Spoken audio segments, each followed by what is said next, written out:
Welcome to Empowering Women podcast that is designed to inspire, to educate, to build confidence, to build self esteem, and most importantly, our faith in God. Welcome again, Hi. Nicole. Thank you for joining me again on Empowering Women podcast. Before we start, I'm going to have Nicole tell us what the topic will be about tonight. All right, so the topic is about Becoming. We've been reading, we just started reading Becoming by Michelle Obama. So far, so good. It's a really good read. I'm enjoying it so far. I don't know if anyone else has read it or if you are currently reading it, but if not, I definitely recommend. We chose this book, right, because we thought it would be inspiring Yeah. to someone that's listening. It inspired us. Mhm. And so I'll just tell you a little bit about Becoming. It is a bestseller memoir that was written by the former First Lady, Michelle Obama.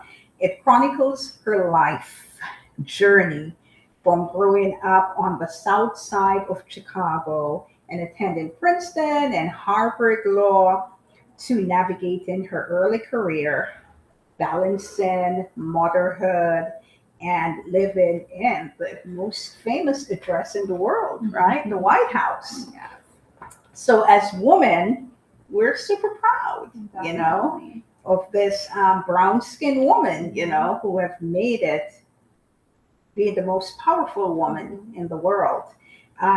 So to our fellow ladies, it ain't over, girl. Once you have breath in your body, there is hope, right? And I hope you'll believe that with me today. So I wrote a poem, and for each of the episodes, I tried to write something that would be relatable to what we're going to talk about. So the poem is also becoming. Becoming, turning into, growing into, not rushing ahead. Becoming is rising each day and grinding. Even when hope seems dead, it's finding your true voice where you feel unheard, finding strength where tears once fell, and realizing it is well. Becoming like a quiet flame, being stirred up and rekindled into the spiritual gifts God gave. It's not seeking accolades, fame, or fortune. It's choosing faith over fear and bearing and hearing God says, I am here. You are not what people define. You are God's creation, one of a kind. With every step, his purpose sings. Woman, you are becoming what you were created to be. So stand tall, stand with grace, stand with courage, and know your place. Your life is a gift. Your story becomes his glory. For everything, there is a season and a time to every purpose under heaven. A time to be born, a time to die, a time to plant, and time to pluck up, time to break down, and time to build up, time to weep, and time to laugh, time to mourn, and a time to dance. Life moves in cycles, good times and hard times, but both have a place. Ain't that the truth, Nicole? Beautiful. So, what does becoming mean to you? Becoming to me Mhm. means, it can mean so many things to so many different people. Mm-hmm. But I feel like it means, coming into your womanhood from childhood, Mm-hmm. Adolescence, Mhm. teenage years, into adulthood, Mm-hmm. and just blossoming into something bigger Then than yourself. yourself. Yeah, just becoming a woman. Mhm. Becoming a woman. So, in reading this book, one of the things that stood out to me, not sure if that stood out to you too, and then I'll also do some Bible verses, just to, really relatable to what we're speaking about.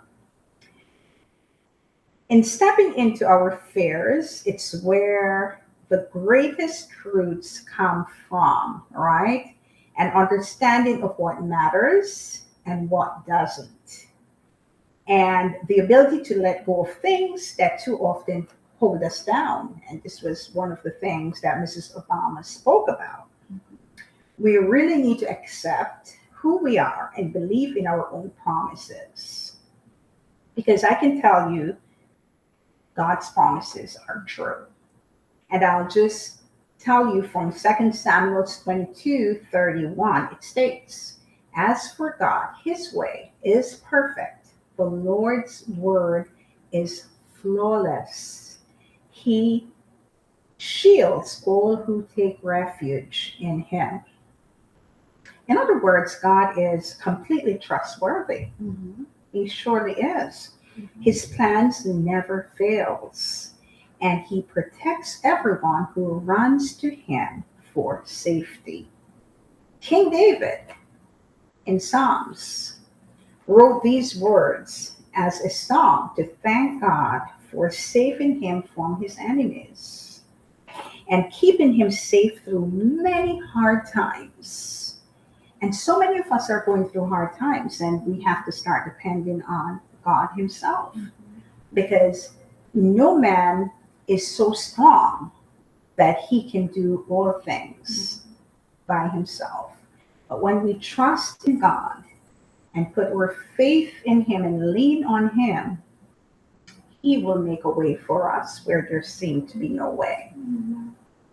Another thing, another scripture that I entirely love, and you should be familiar with this, which is Isaiah 54:17. "No weapon that is formed against thee shall prosper, Mm-hmm. and every tongue that rises against thee in judgment thou shalt condemn. This is the heritage of the servants of the Lord, and their righteousness is of me, saith the Lord." So, I usually tell my clients this too, just like I'm going back to the part where we should always think about the things that matter and not the things that does not matter. We should not allow life or anything or anyone to hold us back. And that's speaking life into someone today, because there's so many people, Nicole, that carry grudges for years and years and years. And what does it do? Festers, right? And when things sit back and fester, illnesses can come along, right? People become sick because they have so many things in their little heart, because this is the size of your heart, right? The size of your fist. So it's not a good thing to do that. I usually tell my clients the 5x5 rule. You know what it is? Tell them. If it doesn't matter now, right? If it's not going to matter in 5 minutes. years. 5 years, okay. 5 minutes. If it's not going to matter in 5 years, do not spend 5 minutes thinking about it, being upset about it. Mm-hmm. It's not worth it.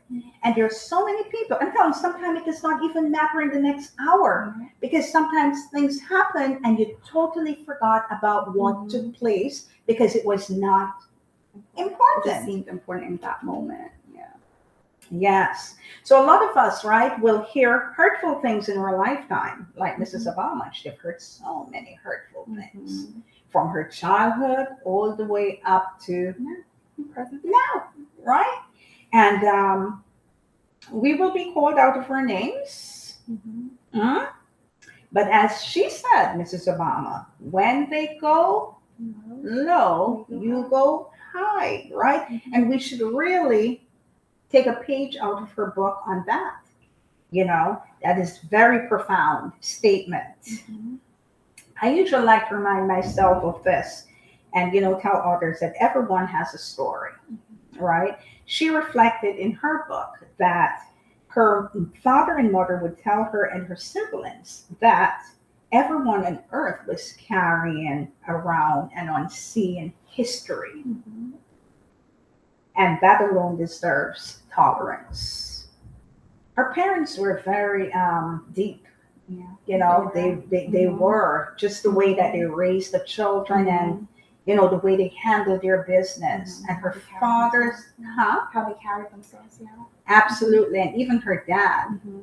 you know, just the way they handled their business. Do you have anything that you'd like to share in regards to the book? I mean, there's a lot, but Mhm. Start off with one thing. Yeah. one thing, Mhm. just her growing up in the home with her aunt, Robbie Robbie, and her her husband. husband. Yeah. He's a very interesting guy. Mhm. Her brother, Mhm. who they were 2 years apart, but they were really close. Yeah.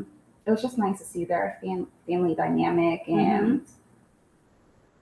Yeah, absolutely. So of course, we do know we don't know what people are going through, Mhm. right? We really don't know. So we do not want to judge, Mhm. right? And or just blindly think we know someone's story when we do not. Mhm. I'm not just saying that we should allow people to walk over us, right? But at the same time, we should take a little time out to think Mhm. before sometimes we react Mhm. to certain things that may transpire. Mhm. So back to that story that you spoke about with her aunt and her aunt's husband. Mhm. The story behind that is so real because for her dad and her mom, they lived in that home in Southside Chicago, Mhm. right? And one of the things that I thought was so brilliant with her dad, Mr. Fraser, Mhm. he did not want to buy a home. He didn't want to be a House poor. He did not want to be house poor, and I've never heard that terminology before. Mhm. And what was his reason for that? He was just thinking about his children's future, his Mhm. family's future. He Mhm. wanted to, save money for them. He didn't want to buy a home and then, become overcome with bills, mortgage, etc. Mhm. So he thought it was more beneficial to remain in the house with, the aunt. Rented because they Renting. rented from Yeah. them. Yes. Mhm. And put in money towards his children and their future. I thought that was incredible. so powerful, Mhm. powerful. And even another thing that stood out when he was sick, he got sick, right? Mhm. And guess what? Nobody really knew. And as Mrs. Obama said, she had an inclination that he probably was not well for a very long time, but refused to go to the doctor. Mhm. And he was diagnosed really young, like in his 30s. In his 30s with MS. Mhm. Never took a day off from work, even when he was walking with A limp, cane. first limp, Mhm. right? Cane, the Mhm. crutch, then crutches. Wow. And never took a day off. Mhm. And there are so many young people today that have no disability and wanna don't even want to work. Wow.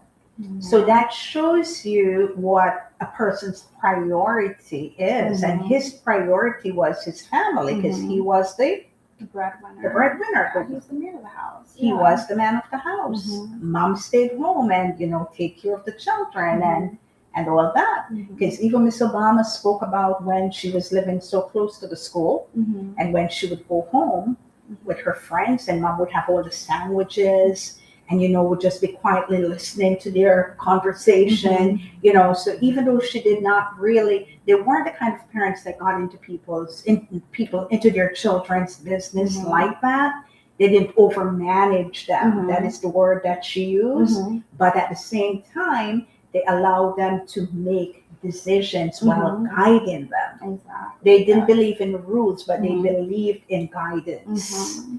And a lot of us maybe should adopt that today, giving the kids not too much responsibility, but just to see how they would operate if you trust them a little bit, Yeah. right? Which they need to earn your trust. Mhm. And you have to also allow them to trust you. Mhm. And I think the dynamic of this family was trust. Yeah. They trusted each other. Mhm. They spent so much time together. Yeah. Like us as a family, Mhm. we're a very close knit Yeah. family, Mhm. right? So they spent a lot of time together, and so there was this bond and this trust. And this is what our mothers need to learn today, that you have to allow the kids to trust you. You have to allow yourself to trust them, Mhm. right? So I thought that was very profound, you know. And another thing I would say that even though Mr. Fraser decided not to go to the doctor because men, you know, sometimes very lackadaisical, right? Mhm. Fear, Yeah. afraid of the unknown, Yeah. right? Afraid of what they're going to hear. Mhm. We would encourage that you would go to the doctor if you have to, and if you're a wife or a girlfriend or whatever your role is, that you would encourage the gentleman you're with to go to the doctor, right? And even though you may not, you can't force people, Mhm. you know, they have a mind of their own. But today, in today's world, as she said back then, there was no Google, and Yeah. she's right, right? And the Mhm. poor wife probably didn't even know what's going on Yeah. because he seemed, you know, very reserved, maybe, and Mhm. maybe men as a whole did not share Mhm. a whole lot. Yes. So, anything else that stood out to you? Also, with Michelle, she's very outspoken, Mm-hmm. very stubborn, strong-willed. Very strong-willed. Yes, yes. And Even with Robbie, with her when Mhm. learning the piano, Mhm. right? How nobody would stand up to Mhm. her aunt, Mhm. but she was not afraid to express herself and the way she felt. Go ahead. Mhm. So yeah, that was definitely very funny, very Mhm. interesting. And I love that, you know, her parents allowed her to express herself, to have a mind of her own, to, Mhm. you know, speak up and defend herself. Mhm. And they gave her that grace. They allowed her to do that, which was awesome. And it Mhm. shows, though, like, you know, into the future what she was going to be, actually, because Mhm. of how she handled people and situations. So, Mhm. yeah, definitely. That was. So a few of the people she stood up to was Robbie. Her, I don't think she had cared for her too much as a little girl, right? Because Robbie was very rigid. Mhm. You know, was a very rigid individual. But the day of the recital, when she came into this grand piano, which she Mhm. could not find the middle C, Yeah. Robbie came to her rescue. And I think they actually bumped heads because of Michelle wanted to go ahead. Remember in the book? Yeah, she's very competitive. Yes, And I like that. Mm-hmm. Some of our kids need to grasp that Mhm. and, you know, take a page out of her book Yeah, because she's very competitive. So Very. she went ahead of the Mhm. teacher, and the teacher did not she didn't like that. and Mhm. she challenged, and then Michelle challenged her on Yes. that, Mhm. and so that's where that little that squabble started. Yeah. Mhm. And even so, on Robbie's piano, because it was a Mhm. very old piano back then, she didn't. There was a crack There was a crack. that Yeah. she knew. How to identify middle C. So when she went now to this She recital was and so had happy and prepared. this grand piano, she had no idea Where middle C was. where middle C was, but Mhm. her aunt just Came to our rescue. walked over, Mhm.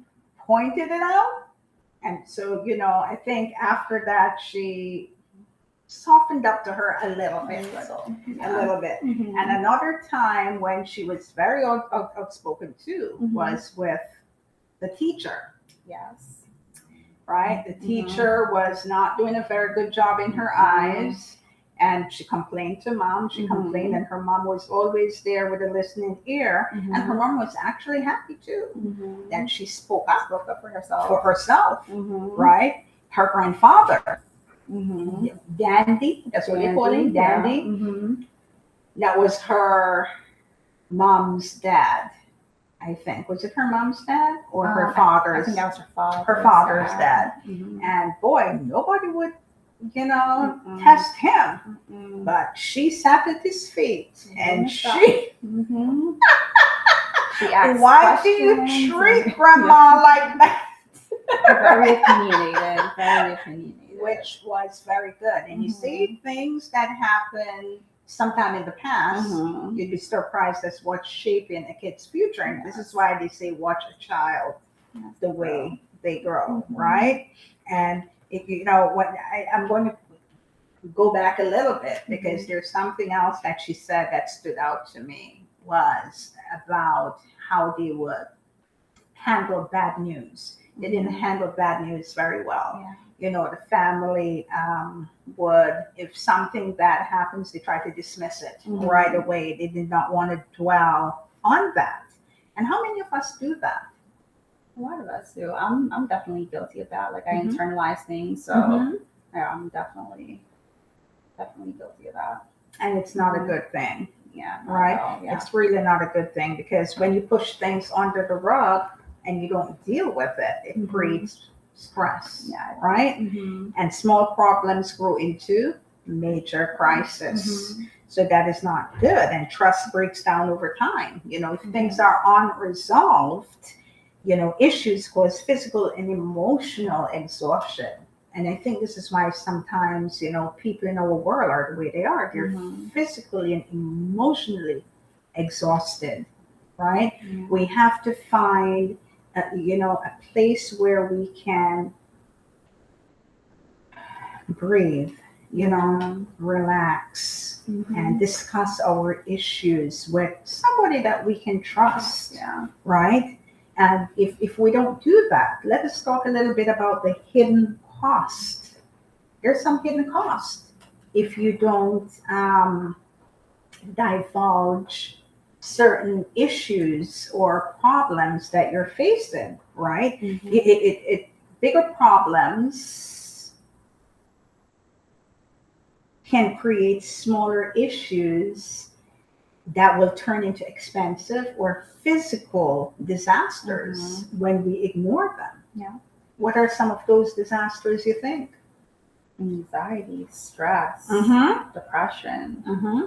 Yeah, so many different things. Yes. So, for people who are listening and you think that, when you're burnt out or emotionally exhausted or physically exhausted and you think, I'll get over it, or, it's just another thing. It's not, because higher stress, you're more stressed out, your body, your mind, it stays tense, right? Because the problem is still there. If the problem is not dealt with and it's still there, you're going to be tense, right? You're going to be tense and repeated patterns too, because then you don't deal with it. So what's going to happen? It's just going to become, it's going to fester, it's going to become bigger, it's going to, turn into something else. It's like a cycle, right? It's like a cycle. And you make the same mistakes, right? Over and over again, right? You're going to make the same mistakes over and over again without trying to fix the root cause of your problem. Exactly. The problem remains. It's not going to go anywhere. So I hope somebody's getting that, what we're trying to convey. Physical and emotional toll. Also, this can add to a person's mental and physical health. As you said, anxiety, right? And you're worried about this. Sometimes people have secrets and you're worried about that getting out, which could be problematic and make things worse. Bad health. You spoke about that, right? Long-term stress can create heart problems, Mhm. mood issues, can also cause emotional distance when you don't take care of your issues, right? Hiding feelings stops people from getting into close relationships Mhm. with other people, right? So it's imperative that we talk about our issues, not just with anyone. Well, some of the people you think that they could.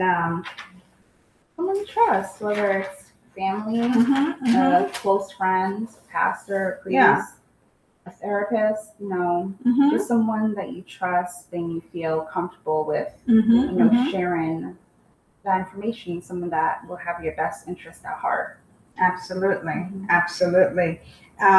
I was thinking back to on Mrs. Obama's journey. So we did not finish the book. We just took a few, little tidbits from the book, so we could kind of discuss that Mhm. with you. Things that we think would be interesting and things that people could learn from, glean from. And one of the things that she spoke about her dad was captain, what was it, precinct captain of the Democratic Party. Party, yeah, it was something to do with government. Yes, Yeah. and he held the post for how many years? I mean, this Mhm. gentleman was not well because he Yeah. got ill very early in life, in Yeah, his yeah. 30s. But he was so ambitious and so Mhm. driven, He was. and Mhm. especially to help people. Mhm. And she spoke about how she would accompany him reluctantly. Mhm. Talk to us about that. Do you remember that? Yeah, she would go with him to these various homes, Uh-huh. where he would speak to members of the community. Uh-huh. She's a child, so she didn't Mhm. like it. Mhm. She couldn't wait to hurry up, but her dad, he was very dedicated. He took his time. He didn't rush anyone. Especially when they say, Fraser, come on in. Hmm. She's like, So, oh man, oh boy. so yeah, so there was that, Mhm.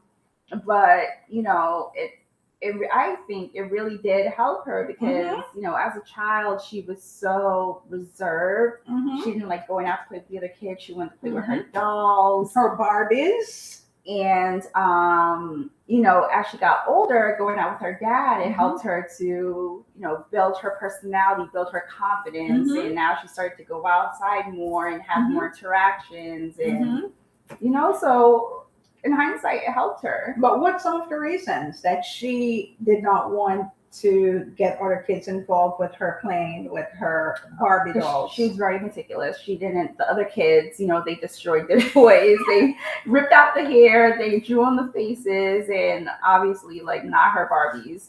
So She was very protective. She was very protective. So she was like, Mhm. you know what?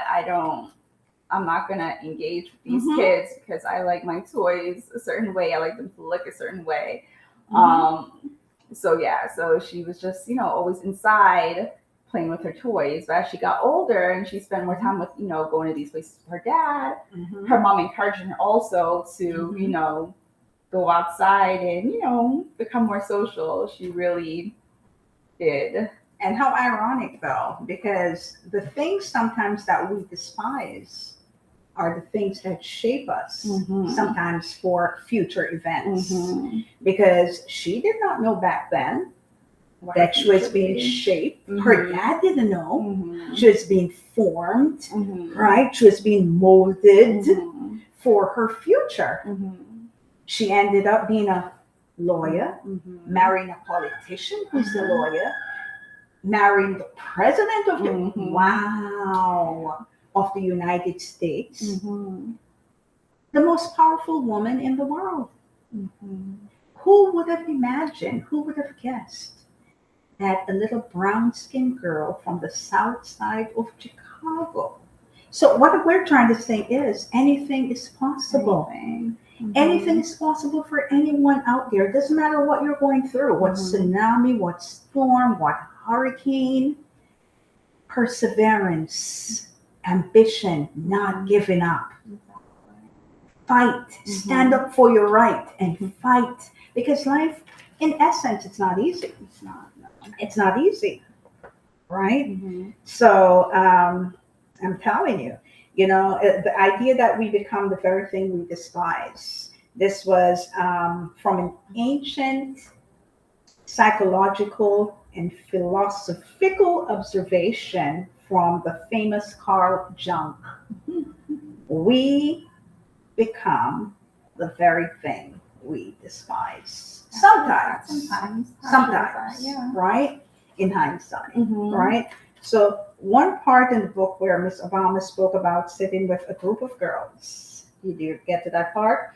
On the stoop. And she Dee Dee? said, uh-huh. Mhm. Okay, high five, Nicole.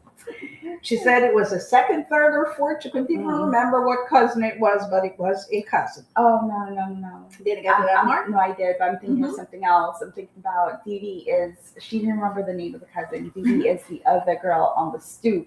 Remember? That for some reason didn't like her. Mm-hmm, So that I'm getting them confused, but yes, I know what you're talking about with this as well. But this was a cousin where, because they usually hang out a lot. The family, I love that. The family would, the father every Sunday, they would Very just drive close. sometime for no reason, just to be together as The a aunts in family. the car, yes. And this is what we need to do as people in this 21st century, right? We need to spend more time with the children. I know we work, and some of us work a lot, but sometimes we just have to make the sacrifice, right? And they would go to different barbecues, and the grandfather too, was it Dandy? He made sure that he outside. Yes, it was outside. So that was mom's dad. And he loved Michelle. Got her a dog, got her records. And he made sure there was a safe place for the family. Because in essence, they were scared. Because that was back in the day where there was lots going on with racism and everything else. So they were just in their own little world. Because even when there was a family they spoke about, I know I'm digressing enough to go back to the stoop. But even when she spoke about a lighter skinned family in that neighborhood and how they moved away, but dad wasn't interested in all that. When, the fluff, and he was more interested in saving up and for about the future. Right? He wasn't thinking about the now. And that family moved away to the suburbs. Well, they were in the suburbs as well, but I think a different part. So they were also in the suburbs, so they were in a nice area in Chicago as well. But I think they moved out to I forgot, but it was a different part of the suburbs where I think it was predominantly this town. Yes. White people. The predominantly Caucasian people. And so they got an invitation and they went happily. You'd think it was one Sunday. And the father, when he looked around, was predominantly Caucasian people. And he even said, wow, well, when they see us today, they will know who they really are. Yeah. Because they were so light-skinned that they probably could have fit in. That's my interpretation of the story. That's what I got from it too, because they didn't know if they knew or if they had those discussions with them. But that if they not, were actually from this race. If not, they're there and they're showing. They're going to find out today. Yeah. But what was so troubling is that when the poor gentleman got back to his car, somebody had keyed the car. He loved that car. And he loved that was his baby. And her father, that man was just a gem. Because she said he saw it. Some other people would be like outraged. He just, what did he say? Like he would say, he opened the door and like he said, oh boy, or darn it. Something, but something very vague, very subtle. And he just went in his car. They didn't even discuss it. And when he got back home, I think maybe a few days later, she said he went and he fixed his vehicle. But just to show you the hate. So, when your backs were turned, there was somebody keying this man's vehicle. And it shows you, though, the type of man that he is or was, because he did not get upset. And that was a really good lesson, though, to teach his kids, right? Yes, so, great example. Especially in those times, too, not to be a hothead, So Yeah, that was definitely impressive. Absolutely. Absolutely. So I agree with that 100%. So back to the stoop. So the second or third or fourth cousin, she could not remember. This young girl turned to her out of the blue and said to her, "How come you talk like a white girl?" And you know how relatable that is to me when I read that? I was laughing when I read that. What does that mean, though? What does it mean? Because I'm always curious to know. What does it mean to speak like a white girl? It's the most ignorant thing ever, but when I tell you, from middle school to high school, I heard that all the time, that I spoke like a white girl. So when I read that, I was like, oh my God, that is so relatable, because I heard that all the time. Wow. Wow. All the time. And what I gathered to what she wrote, excuse me, right, proper and uppity. Uppity. Really? And I, my reaction to that is, we're all people. We're all human beings. So we talk the way we were brought up, speaking, because according to her, that her parents made sure, good for them, that they enunciated their words, that they spoke properly, because they're preparing them for their future. Yeah. So, a certain kind of language, I don't think is designated to one group or the other. It's English. Yeah. So, we all should take a page from that and teach our children how to read and how to enunciate their words properly, right? It doesn't mean they're uppity. It doesn't mean that they're something that they're not, right? So, I thought that was awesome, speaking properly should not be viewed as being uppity, right? It should not. Or a betrayal of your race. Of course, yeah. But, kids will be kids, and they say the darndest thing. Absolutely. So anything else that stood out to you? I feel like we covered a lot of the bases. It was also interesting to see how we already spoke about how close they were as a family unit. Even the extended family, they were close. Her brother being really close. Her brother was such an extrovert. He was playing basketball always in somebody's park and always and everyone knew friends. him. And what was interesting to me though is that at some point he just started. I don't know if it's because he was getting older, and we've talked about this in past podcasts, but he was getting older, and maybe he was starting to see the climate they were living in, because they were very sheltered as well, because even though they lived in a time where there was so much going on, they were unfazed. The parents took on those worries and those burdens. So I was like thinking, because I just got to that part, that maybe it's because he's getting older and now he's starting to see the different things in society.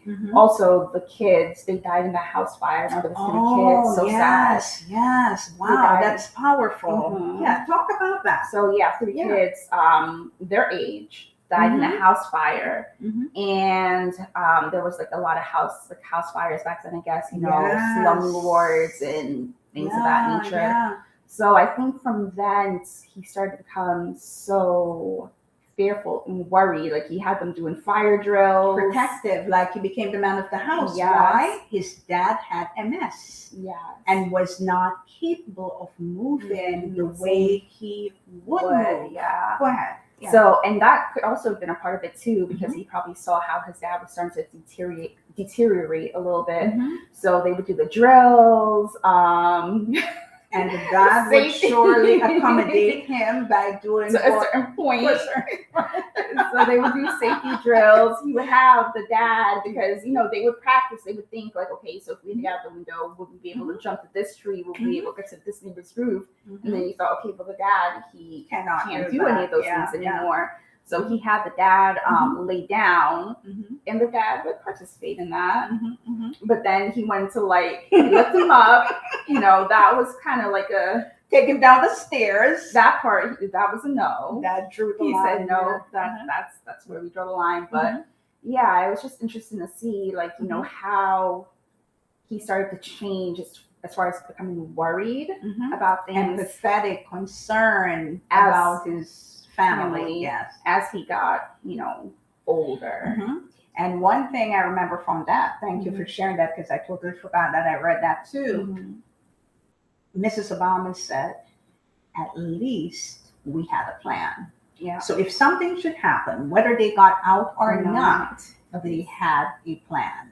And I think that was powerful. And that's important, though, especially It's today in important, today's yeah. society as well. Because We should get a plan. 'Cause we discuss it all the time, though. Yeah. We discuss different plans and things like that. Not what in- we would do. Not in great depths, I don't think. Well, I mean, we didn't do the drill. No, but yeah. but we talked about it, what we would do. Maybe, we had no more. If we can use our phones, Mhm. things like that. Yeah, so we have. we've You're discussed right. it. But I think it's important for families to discuss that All because families. Yeah. we, in today's world, with everything that's going on, you Mhm. just never know. Yeah. So it's, Yeah. You're right. We've discussed even if there's a disaster, Mhm. like where would we meet up if Yeah. the phones were down? Yeah. Yeah. So you're right. I think they went in depth more because the dad had a disability. Yeah. And So they had fires were Yeah. a big thing.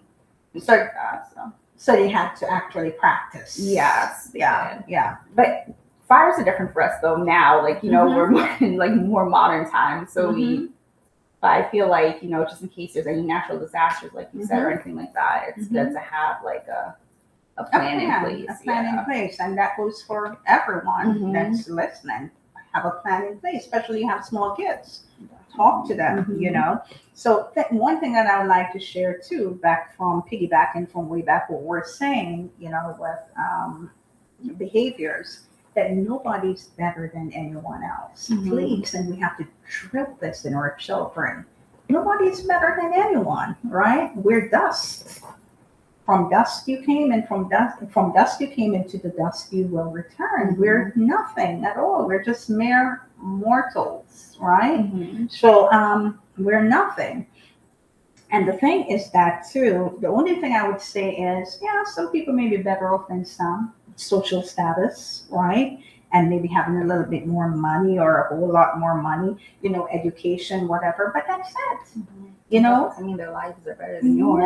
No, and some people are very rich and very unhappy. And one thing I'll tell you, only what you do in this world for Christ will last, because everything here is temporal. Mhm. Everything is temporal, right? Yeah. Can't take nothing with you at all. I've never seen a hearse dragging a house or a safe A with car. money, a car behind it. Mhm. You came naked in the world, and naked you're going to go back. Mhm. So we should really think about how we treat people, how we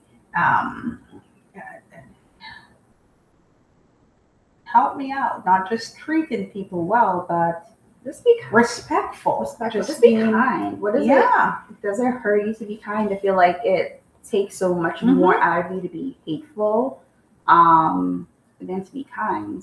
Just be kind. Mhm. Absolutely. There's another thing from the book too, and this I hope parents, mothers that are listening, whether you're a single parent or not.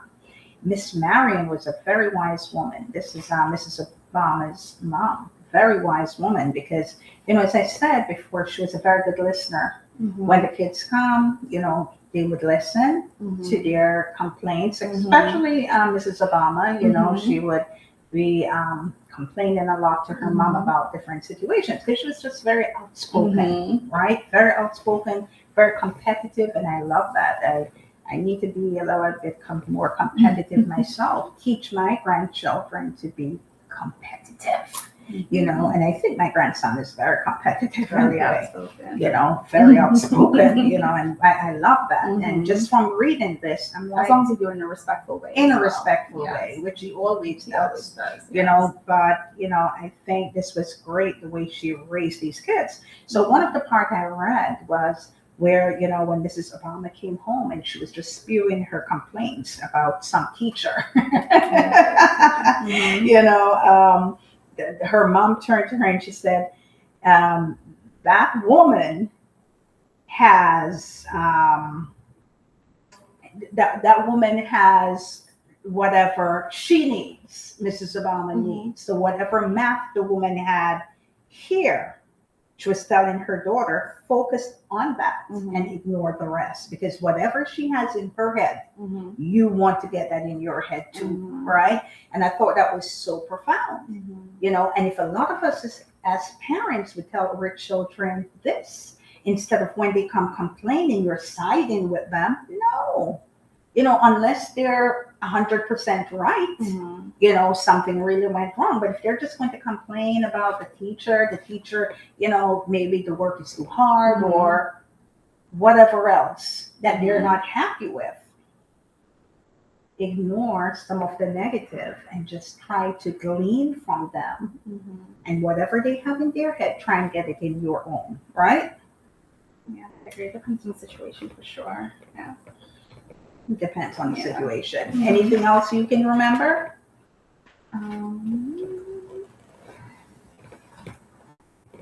I feel like we've touched on everything so far on what we've, at least where I've gotten to. I know Michelle did mention that her mom was, you know, she was small and she was, you know, very quiet, but she also like spoke up as well when needed because even with the teacher She was you a mentioned, quiet storm. yes, because Yeah. even with the teacher that you mentioned, unbeknownst to her, the mom went and spoke to the teacher. Oh yes. And the mom, you know, did all this advocating behind the scenes Behind and the got scenes. her and the other kids who, you know, were really focused on schoolwork and wanted to achieve. Not saying the other kids didn't, but you know, they were still But more, these were more talented kids. yes. About So 20 of them, they got that class. Is that what you're talking about? So they got them into the third grade, into another class to Mhm. like, you know, where they would get the education that they really needed. Right. So, Right. yeah. Everybody was going at the same pace. Mhm. So I'm just remembering exactly what her mom said, so somebody could use this on their children. That woman got the kind of math in her head that she needs in hers. So the teacher has the kind of English, the kind of biology, the kind of social studies, the kind of science in their head that you kids need to get in your head. So what you need to do is to focus more on your education and ignore the rest. And I thought that was quite profound, you know. She also stated that her parents did not believe in a set of rules. They believed in guidance.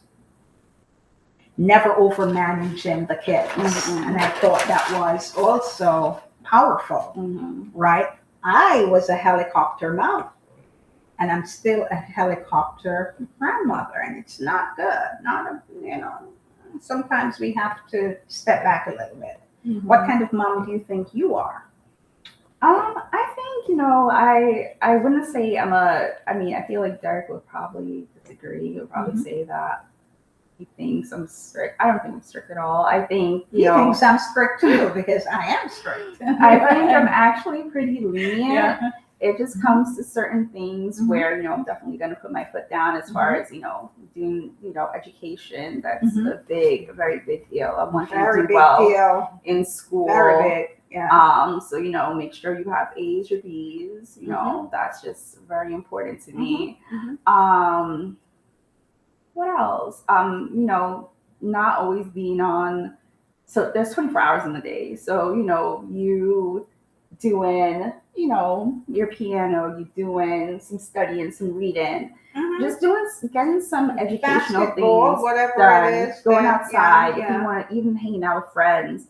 getting something done other than being on social media. That's also important to me. That's something I harp on. No sleepovers. There's absolutely no sleepovers allowed in my house. I don't care how old you get. You're not sleeping at anyone's house. You could go for a few hours.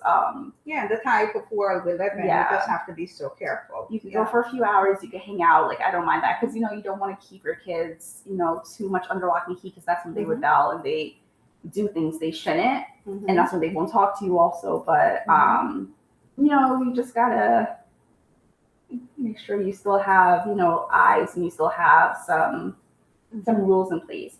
But I think that's it. I think those are my biggest things. Yeah. I think I'm pretty lenient. He might not agree, but I think so.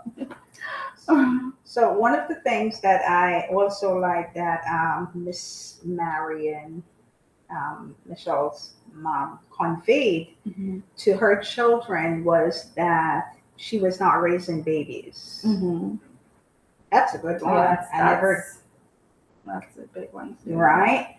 That her and her husband, they were raising adults. Right? If you think about it, they're little kids now, but you're trying to prepare them for the future. Yes. And I think this is the reason why she allowed them to make some decisions that she allowed them to make. She was also speaking about her brother Craig, who was starting to like girls, Mr. Craig, and a girl in the 8th grade invited him over, letting him know that my parents are going to be out. Boy, we're going to have this place to ourselves. Come on over. 8th grade, right? So the way he was raised, now he started feeling a little funny. He was, I'm sure, boy, he was excited, wanted to go, but he knew that it was not right. So he decided to go and confess. And good for him. He went and he confessed to his mom because his conscience was, bothering him. But he told his mom a preliminary half truth, right? Told her about the girl, yes, and that they would meet, but they're going to meet in a public park. Love that some details. But guess what? He was so guilt-ridden, his conscience kept biting. So you see the trust that they built with their children, right? So his conscience was biting him, so he decided to confess again the whole truth and nothing but the truth. So when he told his mom that the girl told him to come over, the parents are going to be away, and he thought his mom would be upset. But according to the story, she was not upset. She listened and returned him to his agony with a shrug of the shoulders and told him, I trust you to make the best decision. Handle your business however you think is best. Can you imagine? And turned back to folding her clothes. So, it's amazing. It's amazing, right? That she had such trust that he would do the right thing. And this takes me back to the Bible. Train a child in the way they should grow, and they will not depart from it. So if we could get back to the basic, our greatest responsibility is not simply to provide clothes and shoes for our children, right? They need a little bit more than that. We have to be intentional with shaping their character, their values, and their worldview. Very important, because this world is filled up with endless influences, Nicole, from social media, technology, to peer pressure, right? Popular culture. Our voices as mothers should be the loudest in our children's lives. The loudest. We cannot allow the world to dictate to our children how they think, how they behave, how they operate, how they speak, right? As the former First Lady said, from an early age. Her parents taught them how to speak properly, Mhm. how to enunciate their words, Mhm. because they believe, and they were right. Mhm. Look where she ended up, in the Exactly. White House, Mhm. right? And the family actually came out very well. Mhm. God bless their hearts and their souls. And even for us, with my children, I mean, I trained them in such a way that, thank God, they all came out well. The grandson, who is older, the baby's coming, but you have to start speaking to them from now and conveying him. I will say things sometimes that is not, I may not enunciate something the way I should, and no shame in my game. And he would correct me, and I'm so grateful. I'm like, oh, thank you. Thank you. So, we have to put away pride. Yeah. So our children can correct us as well, Mhm. right? It's not just us correcting them, because Mhm. sometimes they're wise and there's things that they may see, and they can, interact with us and say, hey, this, we just have to listen, Mhm. right? Can't be too big or too old to listen. We can learn even from the babies. Definitely, they have a wealth of knowledge. They really do. So, what would you leave our moms with? What could they take away from this book, Becoming? I would say just definitely Am I holding check it it out. properly? Yeah, you are. I would say definitely check it out. Beautiful. So far, it's definitely a good read. Like I said before, Yes. I enjoy it, and it's just always interesting to see because people think that people in certain statuses, their lives are so much different than theirs. Mhm. But I think this is relatable to a lot of people. How she grew up. Didn't grow up rich. No. They didn't have money, but the parents were wise. They were smart. So they had their children's best interests at heart and made sure that they put away something for rainy day. Yeah, exactly. Yeah. So they definitely, like you said, did that. They definitely sheltered them. They definitely raised them right. So there's different challenges in life, but they could definitely, be overcome, Yes. like you said, with hard work, Amen. dedication, and Perseverance. nothing is, the sky's the limit. Nothing is unreachable or unattainable. Amen. Doesn't matter what you're going through today. Always remember to be intentional about everything. Just don't give up. Don't quit. As long as you have life, you have hope. Keep trusting in God and stay with God, because He is indeed our anchor, and He is a good Father, someone who we could lean on and depend on. We can depend on man for a time, but man is just frail, fragile, and men will fail us, right? Will indeed. But when we put all our faith and all our trust in God, we cannot go wrong.